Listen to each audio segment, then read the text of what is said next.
and it's starting to take shape, right?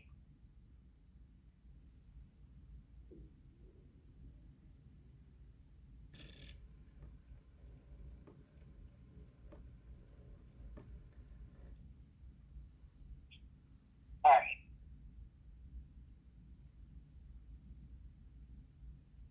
So I'm going to feel comfortable putting this in my rationale. And it seems redundant because now you're just copying and pasting, right? 111, 552 for a total of 3803. So I'm going to go on to my rationale and I'm going to say this is my PITI as it sits today. And the reason why I'm going to do that is if you have a wrong PITIA, then you're going to have to defend yourself later, and they also want it in the notepad. Citibank has a lot of loans that they've originated that they've found that were qualifying with the wrong PITIA. Any number of things can happen to make that wrong. So what they want the underwriters to do is say, this is a science. There's no art involved.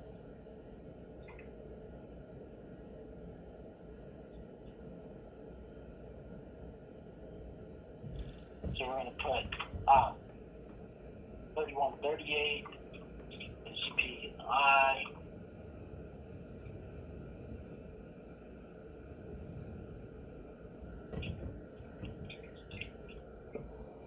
One is insurance,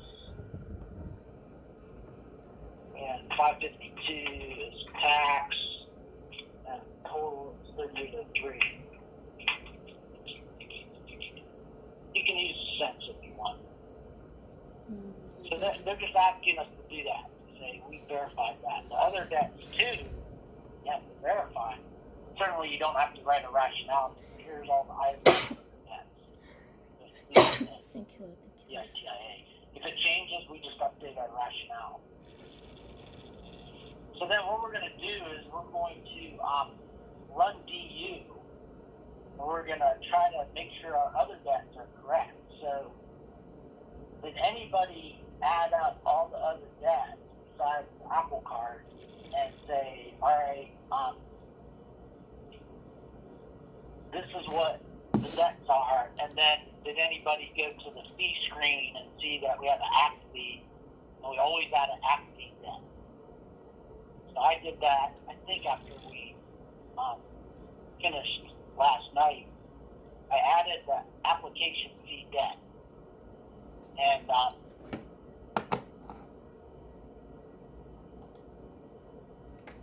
sorry, I changed my screen view. And my liabilities.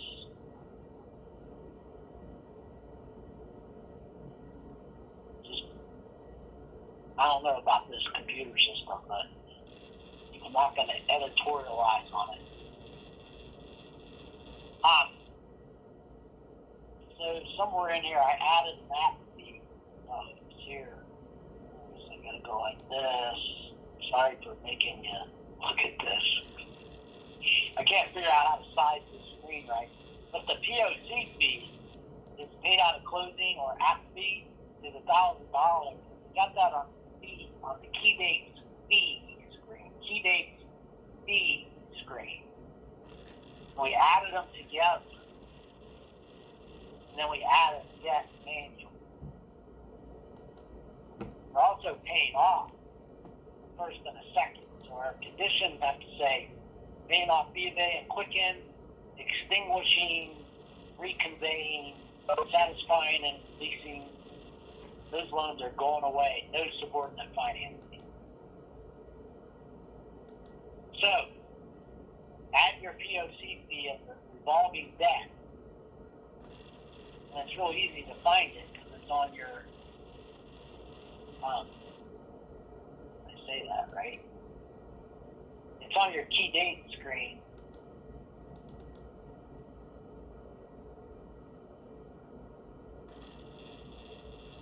And it tells you what their app fee is, but nobody's going to do that for you, so you have to do it yourself. You can subtract subtract that app fee out of the verified asset. The problem with that, though, is then when they update the assets, you got to manually subtract it again. So it's kind of a pain in the neck. So in other words, I could have subtracted $1,050 from their Citibank checking account. And put in my rationale, I subtracted it from their Citibank checking account. I had to add up all these fees to $1,050. Okay, that's what they charged them over the phone. So,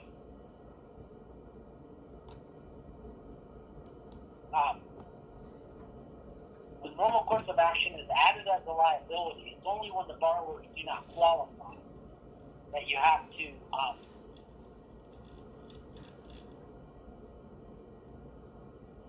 subtract it from their asset.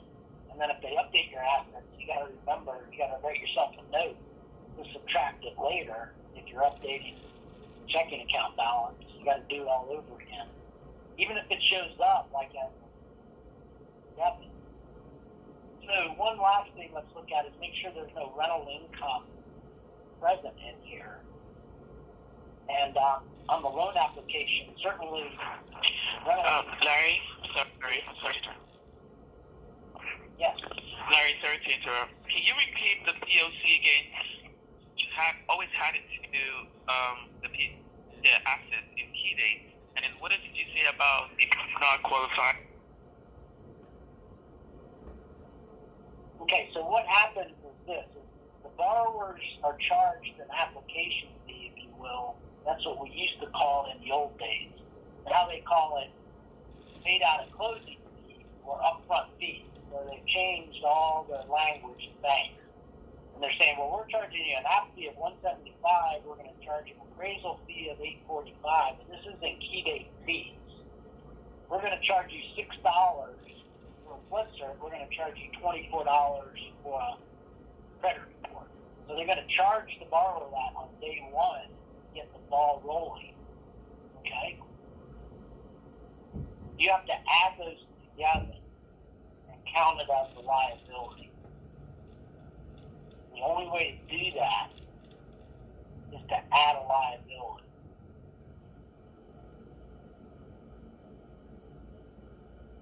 So you add 175, 845, 24, 6, and I think that's it. And I counted 1,050, I think. I added these fees together.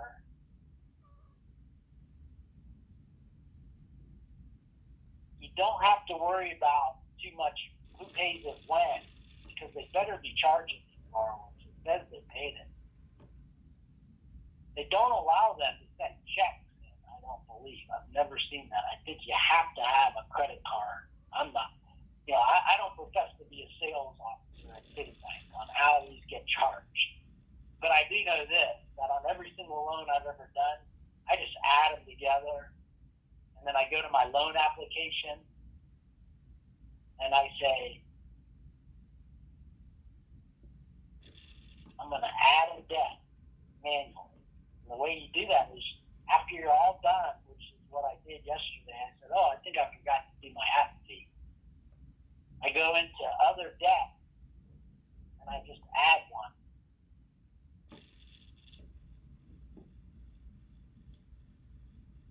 So, you add up the key date fees, and then you go to your wonderful other debt screen, and then you say add liability, and we call it a POC fee, which is what this one is here that I just added. As a revolving debt, the bank name, I just call it POC fee as the bank name. And all that's going to do is count $52 a month, 5% of the balance. So you got to use your calculator and say 5% of 1,000 is 52. I don't worry about the cents. I don't know if Citibank risk managers, when they audit your work, if they say, there's 36 cents. Now, DU doesn't use cents, so I figure, I don't have to either. That's just my technique. But if you want to be exact, I think there might be change involved. I'm not sure. So you have questions on how we're doing that, it says the option two would have been, I don't want to add a liability, but I want to subtract $1,050 from their checking account. So you would have to verify $50 in their checking account. If they had $1,100 in their checking account, you said, I'm subtracting my $1,050 and I'm verifying $50.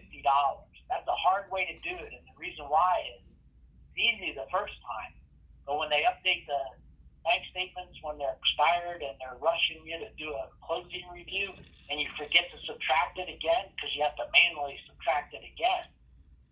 I haven't figured out a way I can remember to manually subtract it again, Then I have to remember, I'm updating assets on this borrower and they're rushing it because they're giving it to me at 4:30 on a Friday afternoon. And I got new bank statements with $1,200 balance.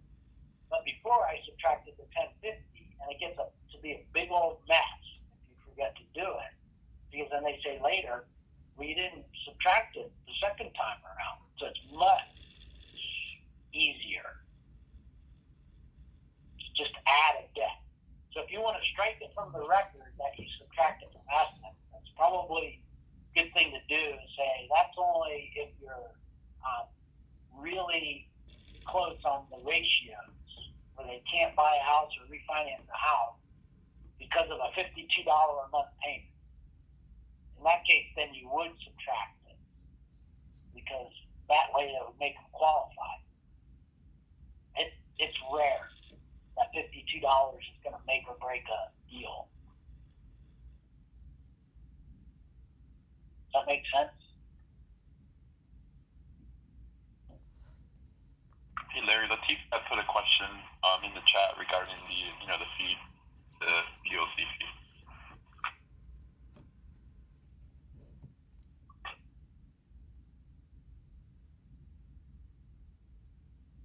Yeah, this is automatic every loan.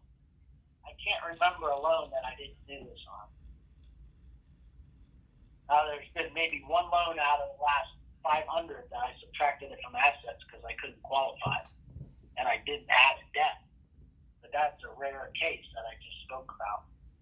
But yeah, this is every loan. There's no exception to this.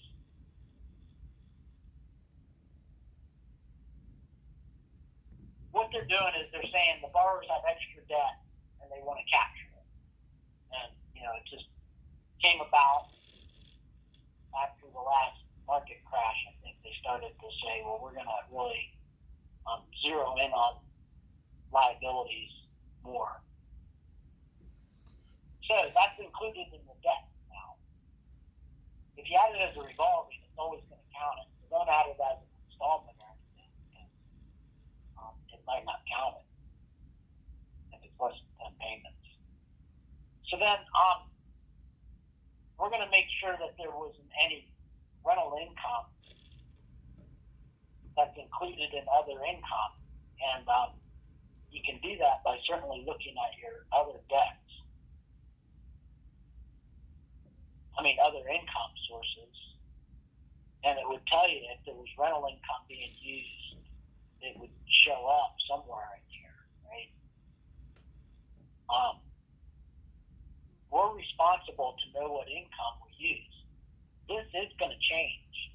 We know borrower 2 income is going to change. And by the way, when we look at the DU results, it's going to control what income documentation level we get. And it said 1 year W-2 for each borrower. So I actually changed it from year-end pay stubs for 19 and 20 to just year-end pay stub 20 and a year-to-date pay stub for 21 for co-borrower.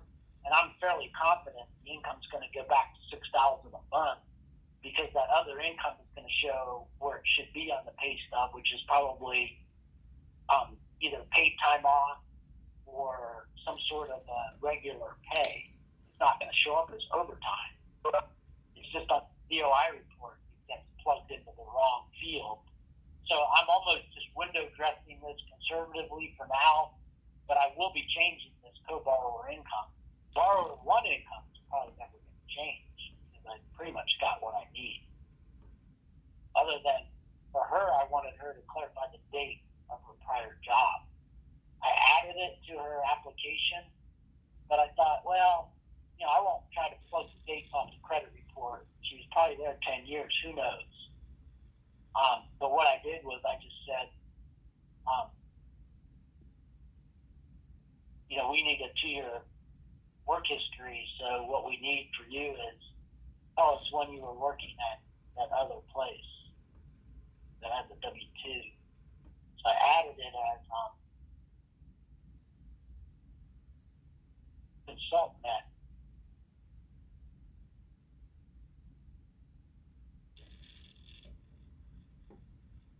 She actually had a former job already in there at Morgan and Stanley.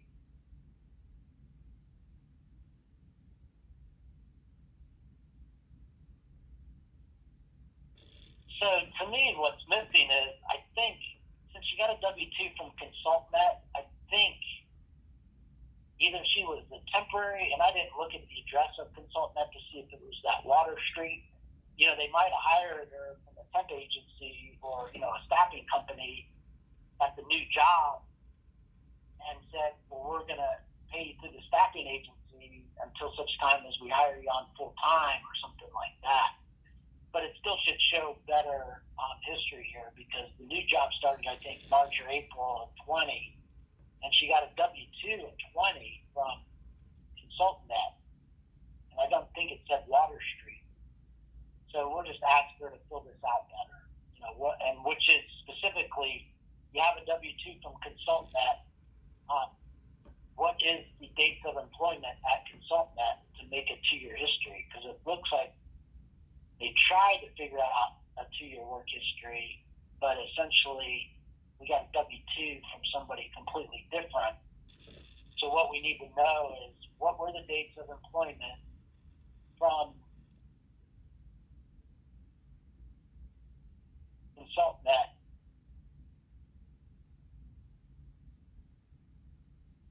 LLC? $39,000, like $40 an hour is what, like $1,000 hours, right? So that's quite a few months.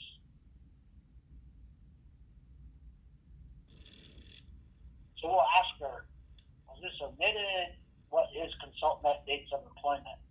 And when you looked at the fraud report on this file, it had all kinds of alerts, warnings, and things that you can address some of that. It's hard to ask borrower a lot of questions about different things on that fraud report unless it makes sense to formulate it into a condition. But anyway, back to the rental income. So what we're going to ask them specifically is, what were your dates of employment at ConsultNet LLC for the W-2 for 2020? And then what we'll do is we'll add end of 2019. Former employment that I put in there temporarily. And it does give us the ability to change 2-3 months. Another W-2 from 2020. Something that is alarming to us or is against guidelines, then what we would do is ask them for additional information. It's not likely. We're just asking for dates. So then on the 1003, for the subject property rent, I think you would put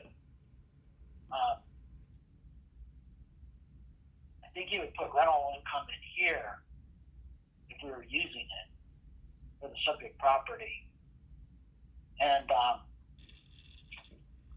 it would show its gross rent and then a net rent. Now we don't want to count net rents $4,000. Not sure why it pops up like that. This, it added non-escrows current payment.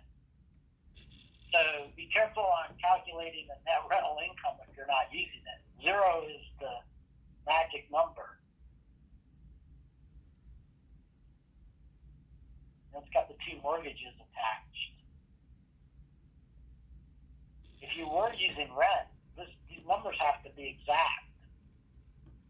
But I can tell you this, if I was using rents on here for the second unit, it rents I think at $2,000 a month, and I'm going to take the expenses off of the tax return, and that's what I'm going to use for net rental income for that second unit. And usually it's somewhere half of what they say. So if it says $2,000 a month, it's probably going to end up at $1,000 a month. If they were renting the basement out, it gets a little harder to figure out because normally you wouldn't allow a basement rental income. Okay. So it gets a little difficult to even use rental income there, especially if that basement happened to be rented, which I don't think it is, but if it was, you have to be able to kind of rationalize all that. So if there's no rental income used, then we're good to go. What we're going to do is we're going to run DU. And when we run DU, we're going to compare the results of the underwriter worksheet to the DU results to what we think is our liabilities. And the liabilities are what's on the credit report and anything else that's PITIA, and then making sure that they all match. So this says $22.40 a month. So that included the Mercedes lease, all the credit card payments, and everything but the housing payment.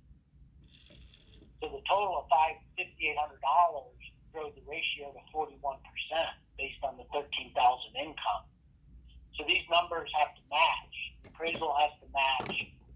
This field here for level of property review has to be input by the underwriter. So it's an exterior-interior appraisal on Form 1025. I'm not sure why escrow taxes and insurance isn't checked here, because we are going to escrow for taxes and insurance. I'll try to figure that out later. But the underwriter is very, very much responsible to qualifying with the $3,800 payment. This is our job. Our piece of this of the loan is make sure that that 3803 is exact. If it's not, and the other debts of 2240 are not exact, then what we're going to do is we're going to ask why it's not exact, and you have to have answers. So you can get through all the work in the world and have numbers here that are different than what you think on your piece of scrap paper or wherever you reconcile your numbers, and all of a sudden everybody says, well, this isn't correct. Same thing with income. Your income's not correct, then we have a problem. The assets don't show up here, they show up on your DU results. So if it says 190,000 in assets, but we only verified 80,000, then we know we're not correct. Then we go and we adjust it. So it's your check. You're going to check your numbers. But the first thing we're going to do is run DU, because what we need here is we need the DU results to match, okay? So if your DU results don't match, then we're back to the same problem. And the only way to go to DU is to make sure we run it. So we're going to request decision in again. We're not going to accept the appraisal yet until the CRM review is done. We're going to run it with the right value. And then what we're going to do is save this, and it should run. And then we're going to compare the results. If the results and the numbers are okay, we're going to clean up our conditions, and we're going to issue a C&I letter. And hopefully that's the decision you guys made on this file, is it meets the guidelines because it's not only DU approved eligible, but we feel as though it meets Citibank lending guidelines.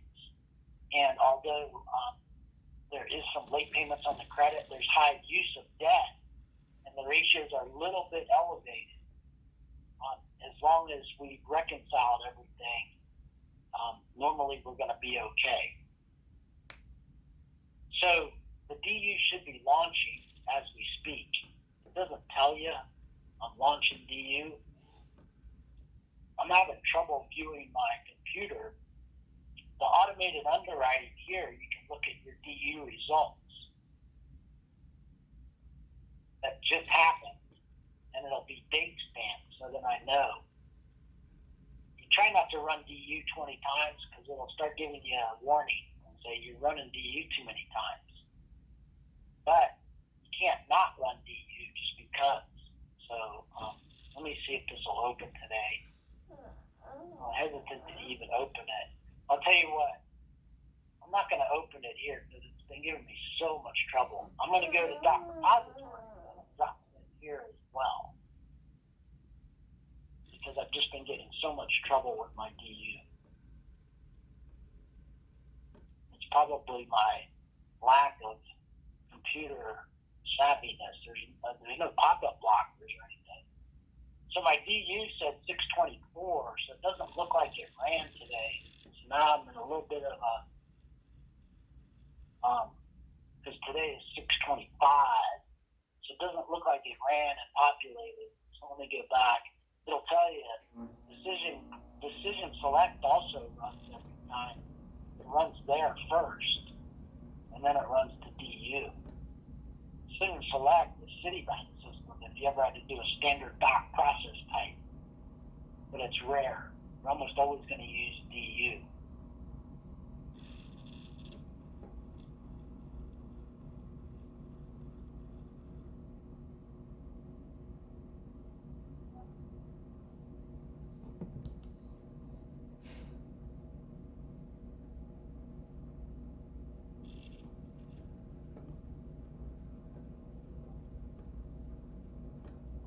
Can you guys hold on 1 second? I'll be right with you. Sorry.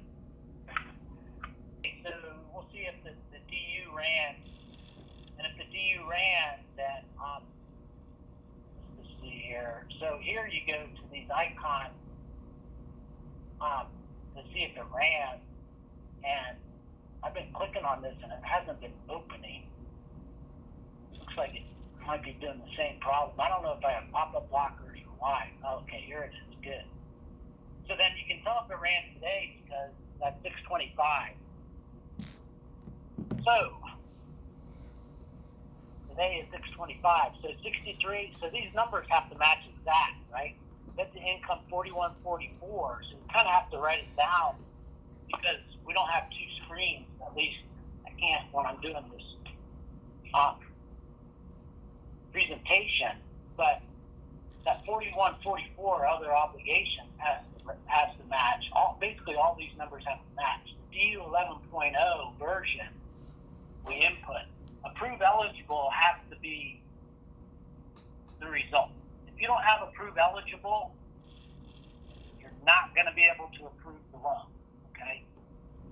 So there's never a case when you're going to have approved ineligible or refer with caution or anything but approve eligible that you can still approve the loan. You always have to then go back and fix some things or decline the loan. So if you don't have approve eligible, stop and don't proceed until it's approve eligible or decline the loan because it's not. Now sometimes it'll say approved ineligible and it's because we have stuff that we have to fix. And that's all kinds of things. Cash to close, debts aren't in there correct, it just goes on and on. So what this does is it says, okay, Fannie Mae said it meets their guidelines and verify that one of the borrowers owned it for 6 months. Well, we pretty much did that because the appraiser said it's been owned for 3 years. The mortgage is on the credit report for 3 years. There's nothing in there that indicates they just bought the house less than 6 months ago. So you don't really have to have a HUD-1 from the purchase from 10 years ago unless you are suspicious about they just bought the house. Usually if the mortgage is in their name, then you're good to go. So it's interesting that we didn't get work numbers even though we had the VOI report. And I looked at this last night and I can't figure it out. Because we did get work number reports. The VOI reports are in the file, but it didn't get linked to this loan. And I looked at our MOP procedures, the MOP 2.0, and I could not figure out any procedure about any of this rep ID number that I have to input or the VOI number that I was missing. I can't figure out why it's not linked. And in fact, the person who ordered it on 6/15, I couldn't figure out in the notes why it's not linked. So I just left it alone as, well, we're not going to get day one certainty. And that's okay. It's just one of the reps and warrants isn't going to be there for us as a bank to say that Fannie Mae says, well, day one certainty says your income's good to go. Normally it should have asked for that. Here's your 2 loans that you're paying off. We're definitely not going to have any home equity lines. We're going to make sure it's extinguished. So the B of A has to go away. And the closing agent is going to do that for us. They're going to satisfy and release it. So it's no longer going to be outstanding. Here it said the following accounts. Sorry. The following trade lines were disputed by the borrower. So item number 12 says, you got disputed accounts, but then it says because we're doing an approved eligible, no additional recommendation is required. So it'll tell you if you need to undispute those. And by that I mean, there are certain credit score regulations where if you're disputing accounts, maybe your credit score isn't where it should be and things like that. You guys still there? Yeah, I got dropped off. That was me, Larry. Oh, okay, sorry. So since DU said, I see these disputed accounts, and those were probably listed on the credit reports. I forgot to look at those. But it also then turned around and said, the underwriter doesn't need to address it with the borrower. If this said the disputed accounts aren't included and we got a problem, and it'll tell you the level of documentation that you need to fix it. But it's rare that it does that. But if it, for instance, if it said the following mortgage account is disputed, I think the mortgage account it considers differently, and it says you got to go and have the borrower call that mortgage creditor and say, I no longer dispute my accounts, rerun credit, and things like that, but it'll tell you that on its findings. The income must be documented by a pay stub within 30 days for Alex. I don't know why I used him first, because he was the second borrower, I believe. And it said,